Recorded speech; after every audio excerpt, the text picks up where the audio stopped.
La population de la bande du Sahel devrait tripler d'ici à 2050 pour atteindre 230 millions d'habitants. Le Fonds des Nations Unies pour la population a entamé dans cette région du continent la réalisation des objectifs du dividende démographique autour des jeunes et des femmes. L'approche résilience fait désormais l'objet de nombreuses initiatives que l'AGIR, l'Alliance pour la résilience au Sahel et en Afrique de l'Ouest, se propose de soutenir et de renforcer. L'Alliance se fixe comme ambition d'éradiquer la faim d'ici 20 ans. C'est dans ce cadre que le Tchad vient de lancer son processus de dialogue inclusif pays pour la formulation des priorités résilience du pays.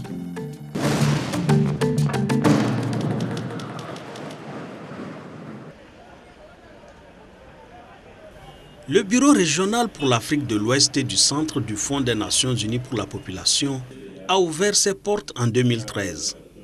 Basé à Dakar au Sénégal, ce bureau couvre 23 pays francophones, anglophones, lusophones et hispanophones, soit une population totale de 377 100 000 habitants. Notre mission principale, qui est la mission de l'organisation elle-même, nous voulons nous assurer que dans notre région, les femmes, les couples qui décident d'avoir des enfants puissent avoir les informations et les moyens nécessaires pour cela, et que les femmes qui sont enceintes puissent pouvoir accoucher dans des conditions de sécurité, et que de façon générale, quand on a des enfants, que cette jeunesse, et vous savez combien l'Afrique est jeune, les pays de l'Afrique de l'Ouest et du Centre ont une population jeune, que ces jeunes puissent avoir accès à des moyens leur permettant de développer leur potentialité. Le Bureau régional pour l'Afrique de l'Ouest et du Centre doit faire face à un des taux de fécondité les plus élevés au monde, notamment dans la zone du Sahel. Dans cette région où la démographie est presque anachronique, la moyenne est de 6 à 7 enfants par femme. Un pays comme le Mali a un taux de croissance démographique de 3% chaque année. Les chiffres sont identiques au Niger, au Burkina Faso et au Tchad. La zone est d'autant plus à risque que la population de la bande sahélienne devrait tripler d'ici 2050 pour atteindre 230 millions d'habitants. Le Sahel est une région parmi tant d'autres, mais qui est caractérisée par plus de vulnérabilité. Vulnérabilité écologique, mais vulnérabilité aussi démographique. C'est dans le Sahel où on trouve le taux de fécondité le plus élevé. Vous avez une descendance moyenne par femme de plus de 6 enfants. Or, dans un contexte où vous avez la sécheresse, qui est pratiquement chaque année, vous avez des périodes de sécheresse, et quand il pleut, il y a des inondations. Donc, nous intervenons en amont. D'abord, comment arriver à rendre les familles plus résilientes, plus résistantes au choc. Non seulement au choc écologique, mais au choc démographique. Et cela se justifie par nos investissements dans le planning familial. Cela se justifie par nos investissements dans la santé de la mère et de l'enfant et du nouveau-né. Cela se justifie par nos investissements dans l'autonomisation de la jeune fille, l'accès à l'éducation, mais aussi les efforts que nous faisons avec les leaders religieux, les hommes, les garçons, les leaders traditionnels pour permettre à la jeune fille de grandir, donc lutter contre les mariages précoces. Le projet d'autonomisation des femmes du Sahel et de dividendes démographiques est l'une des initiatives prises par l'UNFPA et ses partenaires pour faire face à la situation.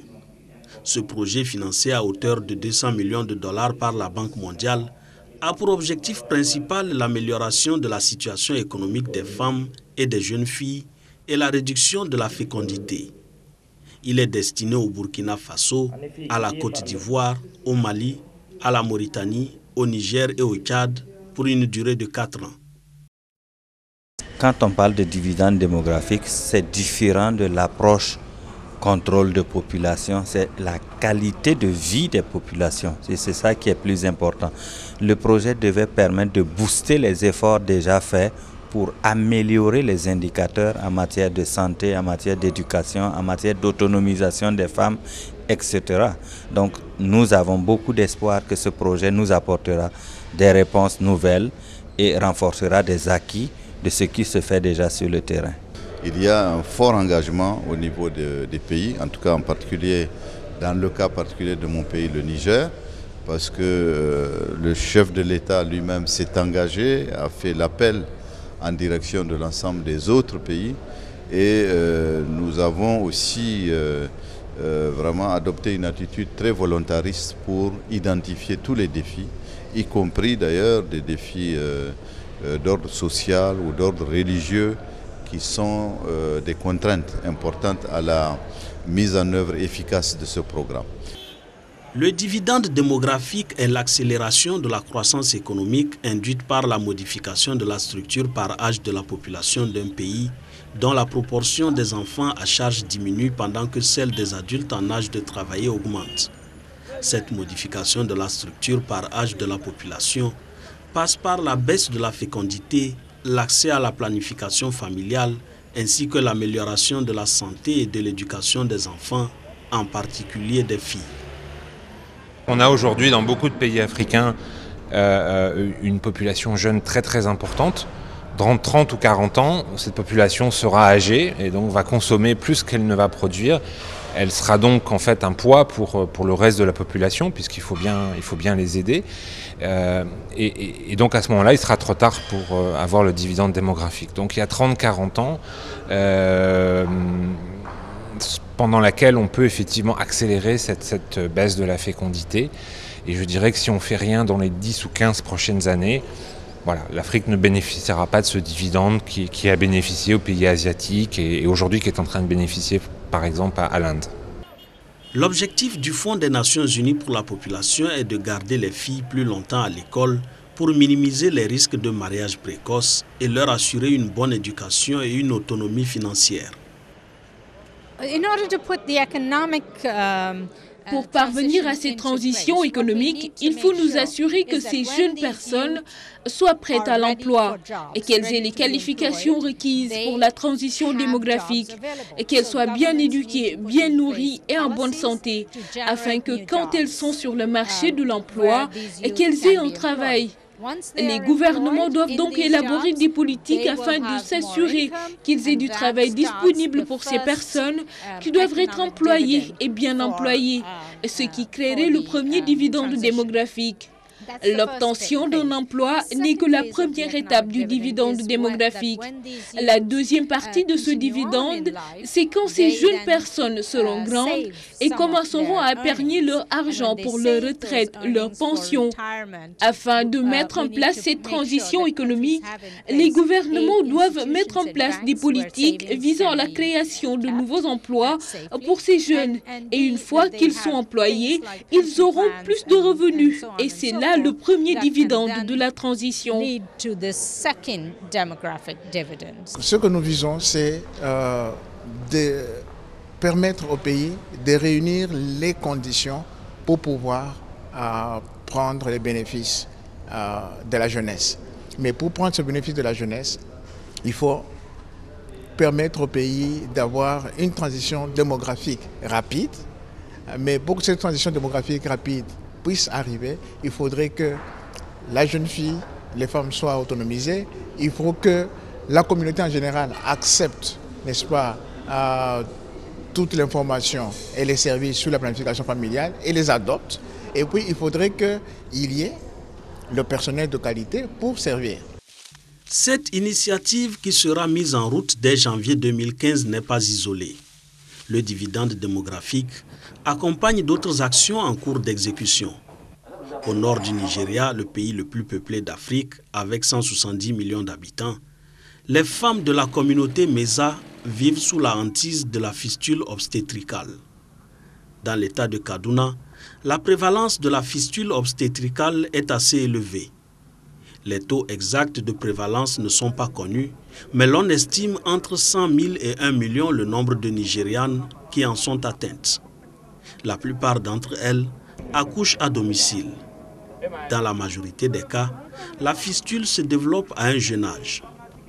Dans cette localité, le combat pour la restauration de la dignité des femmes patientes de la fistule se mène dans le centre de Kouali avec l'appui de la Fistula Foundation, financée par le Fonds des Nations Unies pour la population.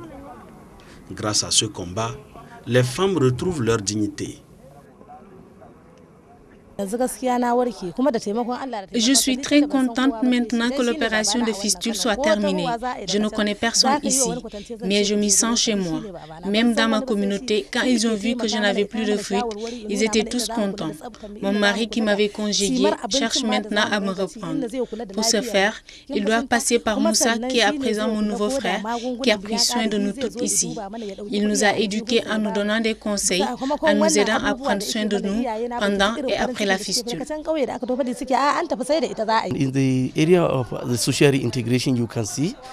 En termes d'intégration sociale, nous les amenons au service de réhabilitation où nous les formons. Nous leur donnons des cours d'alphabétisation, nous les orientons et nous les aidons à avoir des acquis professionnels, ce qui pourra les aider à réussir au sein de leur communauté. On leur donne du matériel et on les aide à s'en servir afin qu'elles puissent exercer le métier de leur choix une fois de retour dans leur communauté, en nous assurant surtout qu'aucune d'entre elles ne souffre de discrimination due à la fistule ou de complications liées à l'accouchement. Au Sahel, la question de la santé maternelle est particulièrement préoccupante. Au Niger, par exemple, le ratio de mortalité maternelle est de 648 décès pour 100 000 naissances vivantes, soit l'un des plus élevés au monde. L'UNFPA a développé avec l'appui des ONG locales dans la région de Zinder au sud du Niger la stratégie dite de l'école des maris. L'objectif est d'impliquer les hommes dans la promotion de la santé maternelle. 11 écoles de 12 membres chacune ont été mises en place à titre expérimental dans 2 districts sanitaires à Zinder. En peu de temps, les indicateurs en matière de santé de la reproduction ont enregistré des progressions. Vraiment, on a eu un changement parce que par mois, on enregistre plus de 170 femmes qui viennent en première consultation. On a 5 accouchements par jour. Avant, à peine on est un accouchement par jour. À peine. Il ne faut pas cesser. Et moi, ce que je demande, c'est de créer partout, dans les villages surtout. Parce que ça aide beaucoup, ça nous aide beaucoup vraiment. Et j'aimerais à ce que ça aide les autres aussi. Avec 446 décès maternels pour 100 000 naissances vivantes, la mortalité maternelle est encore élevée en Afrique de l'Ouest et du Centre. Par ailleurs, 60% des 377 100 000 habitants recensés en 2012 en Afrique de l'Ouest et du Centre sont jeunes. Cette jeunesse porteuse d'espoir pourrait également devenir un défi pour le continent si un certain nombre de politiques ne sont pas mises en œuvre.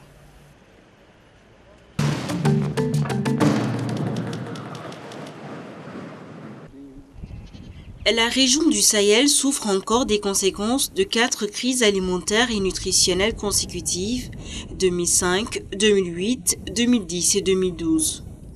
Aujourd'hui encore, de nombreux ménages vulnérables luttent pour s'en remettre. On estime à 20 millions le nombre de personnes souffrant à nouveau d'insécurité alimentaire en 2014 dans 9 pays d'Afrique de l'Ouest pour la plupart. Au Sénégal, en Gambie, en Mauritanie, au Mali, au Burkina Faso, au Niger, au Tchad, au nord du Cameroun et au nord du Nigeria. Les besoins en matière de soins nutritionnels et de compléments alimentaires restent élevés. En effet, l'on estime à 1,5 million le nombre d'enfants de moins de 5 ans menacés de malnutrition aiguë sévère et à 3,3 millions le nombre d'enfants menacés de malnutrition aiguë modérée. Il y a pas mal d'efforts qui ont été faits pour la lutte contre la faim et la malnutrition au Sahel en Afrique de l'Ouest.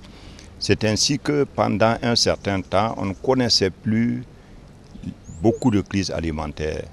Mais malheureusement, depuis ces dernières années, il y a une réapparition d'années de mauvaises récoltes. Donc ça veut dire que l'insécurité alimentaire refait parler d'elle. Ça signifie pour les dirigeants politiques, les gouvernants de nos pays, qu'ils doivent mettre l'accent sur la question de la sécurité alimentaire et nutritionnelle.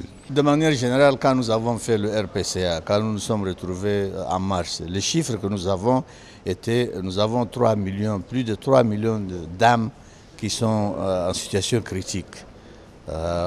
Quelques-uns peuvent approcher plus ou moins une situation sévère, mais les dispositifs qui sont en train d'être pris par les États et par les partenaires techniques et financiers ont été activés et nous sommes en mesure, si vous voulez, d'ici la fin août, de peut-être dire que la situation ne s'est pas empirée et surtout que les pluies ont bien continué. Ça veut dire qu'il va y avoir la présence des essences sur les marchés, il va y avoir quelque chose à manger des champs.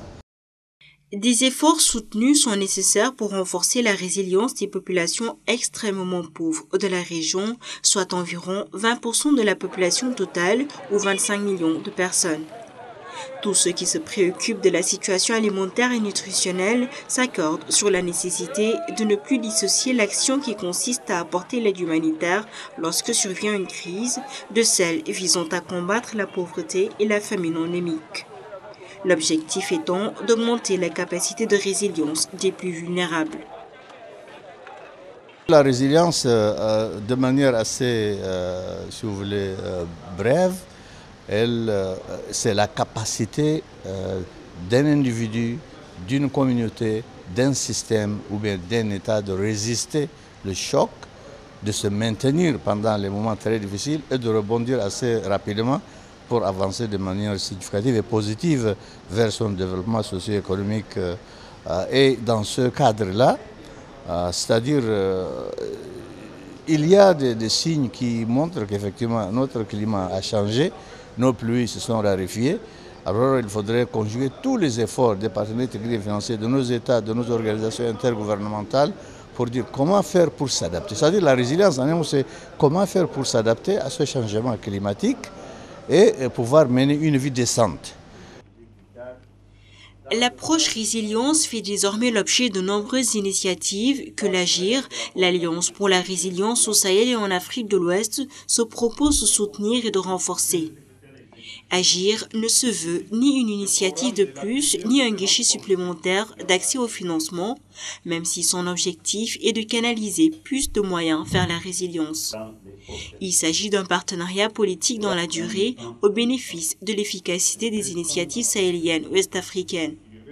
Lancée en décembre 2012 à Ouagadougou, l'Alliance se fixe comme ambition d'éradiquer la faim d'ici 20 ans. C'est une alliance dont l'objectif est de réduire de manière structurelle et durable la faim et la malnutrition, de réduire également de façon structurelle et durable l'insécurité, la vulnérabilité alimentaire et nutritionnelle au Sahel et en Afrique de l'Ouest. En très peu de mots, l'Alliance vise d'ici les 20 prochaines années l'éradication totale de la faim et la malnutrition au Sahel et en Afrique de l'Ouest. Placée sous le leadership politique et technique de la CEDEAO, de l'UEMOA et du CIDS, l'Alliance s'appuie sur les plateformes et réseaux existants, notamment le réseau de prévention des crises alimentaires RPCA. La feuille de route qui fixe le cadre régional d'orientation avec les grandes lignes d'ambition de l'Alliance est déclinée dans les pays en priorité nationale résilience, assortie de cadres opérationnels de financement, de mise en œuvre et de suivi-évaluation. Le Tchad est ainsi le 6e pays à lancer son processus de dialogue inclusif pays DIP pour la formulation des priorités résilience pays PRP du Tchad. La cérémonie officielle de lancement s'est tenue récemment à N'Djamena, la capitale. La résilience aujourd'hui est une priorité parce que lorsqu'on n'a pas cerné l'importance de l'implication des victimes de certaines mauvaises planifications, ça pose problème. Donc aujourd'hui, nous voulons travailler avec la base. Comment est-ce que nous pouvons amener nos populations à mieux supporter les chocs ces chocs qui sont dus à certains facteurs comme le changement climatique, les catastrophes environnementales et d'autres crises que notre continent subit. Et donc, lorsque ces populations sont encadrées, lorsque nous faisons une planification tenant compte du fait que ce sont eux qui supportent, et en même temps ce sont ceux-là, le milieu rural surtout, qui produit pour supporter le milieu citadin. Nous avons intérêt à promouvoir la résilience pour renforcer la capacité davantage de nos populations. Au Tchad, une enquête sur la sécurité alimentaire a montré qu'en période des récoltes en novembre 2013, un citoyen sur 4 se trouvait déjà en situation d'insécurité alimentaire. Sans accès à la mer, le Tchad est confronté à d'immenses défis logistiques lorsqu'il faut acheminer l'aide alimentaire.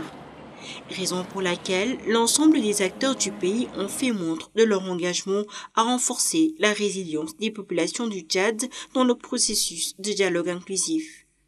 Selon les organisations de producteurs, la résilience ne sera acquise que si le leadership des organisations régionales est reconnu et que ces dernières soient impliquées dans toutes les phases du processus. Il faut d'abord commencer par le renforcement des capacités à tous les niveaux. Le renforcement des capacités organisationnelles, institutionnelles, et la formation de nos membres à la base, à tous les niveaux. Je pense que c'est là qu'il faut d'abord commencer. Et lorsqu'on aura donc compris, on aura acquis des connaissances, en ce moment-là, nous pouvons rester voir ensemble comment définir les grandes priorités de l'heure.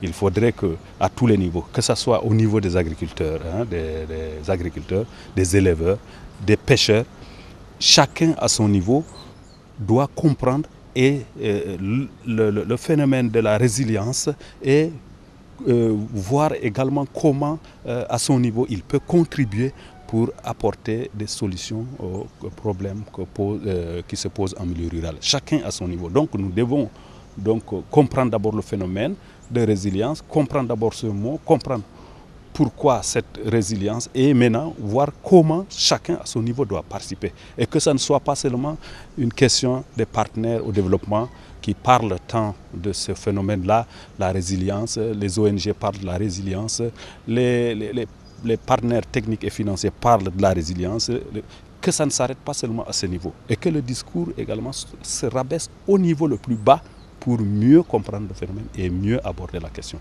Avec ce lancement, nous nous attendons à ce que dans les semaines et mois à venir, le Tchad puisse aboutir à ce que nous appelons à son document de priorité résilience pays. Mais avant cela, il y a le dialogue inclusif pays qui doit être conduit avec tous les acteurs concernés par la résilience. Et si ce dialogue inclusif est bien conduit, ça va permettre à tous les acteurs concernés par la résilience d'échanger, de discuter et d'adopter ensemble les priorités résilience pour la République du Tchad. Et ces priorités-là, désormais, elles vont faire l'objet d'une attention particulière. Parce que le Tchad, comme beaucoup d'autres pays engagés dans l'Alliance Agir, a décidé de faire la résilience un thème important de développement. C'est pour ça que la détermination des priorités résilience pays, c'est extrêmement important. Pour les partenaires techniques et financiers, il est important d'insister sur la résilience, sans quoi les ressources financières iraient davantage à l'aide pour les besoins à court terme au détriment de l'investissement dans le développement. Pour éviter cela, il faut agir sur le court terme en veillant en même temps aux réponses qui s'inscrivent dans le long terme afin de relier ces deux niveaux d'action.